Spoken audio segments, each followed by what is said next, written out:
আসসালামু আলাইকুম। খুব সহজ একটি রান্নার রেসিপি নিয়ে চলে এলাম আপনাদের মাঝে। রান্নাটি হলো বাটা মাছ দিয়ে মিষ্টি কুমড়ার ঝোল। তো চলুন সরাসরি রান্নায় চলে যাই। প্রথমে একটি কড়াই আমি তেল দিয়ে দিব। তেল গরম হয়ে এলে কেটে পরিষ্কার করে রাখা মাছগুলো দিয়ে দিব। মাছগুলো আমি আগে থেকে লবণ এবং হলুদ দিয়ে মাখিয়ে রেখেছিলাম। এখন মাছগুলো এপিট ওপিট লাল লাল করে ভেজে নেব। মাছের একটা সাইড হয়ে আসলে মাছগুলো আমি উল্টিয়ে দেব। যেহেতু আমি এখানে ছোট মাছ নিয়েছি সেজন্য মাছগুলো খুব বেশি কড়া করে ভাজা যাবে না। এই রান্নাটা কিন্তু যে কোনো বড় মাছ দিয়েও করা যায়, আপনারা যে কোনো মাছ দিয়ে করতে পারেন।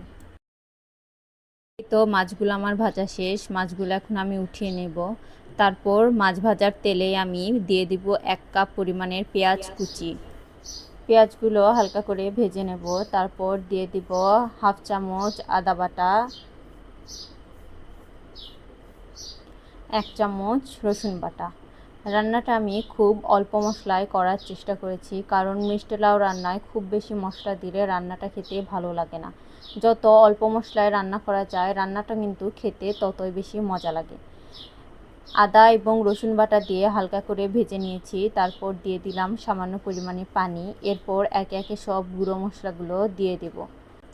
এখানে আমি স্বাদ মতো লবণ, হাফ চামচ জিরার গুঁড়া, হাফ চামচ হলুদ গুঁড়া এবং হাফ চামচ লাল মরিচের গুঁড়া দিয়েছি। সবগুলো মশলা দেওয়ার পর এখন ভালোভাবে কষিয়ে নেব। 3-4 মিনিট খুব ভালোভাবে কষানোর পর যখন দেখব মশলা থেকে সম্পূর্ণ তেল উপরে চলে এসেছে, তখন আগে থেকেই কেটে পরিষ্কার করে রাখা মিষ্টি কুমড়াগুলো দিয়ে দিব। মিষ্টি কুমড়াগুলো দিয়ে এখন আমি মশলার সঙ্গে খুব ভালোভাবে ভেজে নেব। এ পর্যায়ে মিষ্টি কুমড়ায় যেন কোনো এক্সট্রা পানি না থাকে সেদিকে খেয়াল রাখতে হবে। এরপর দিয়ে দেব কেটে রাখা কিছু কাঁচামরিচ।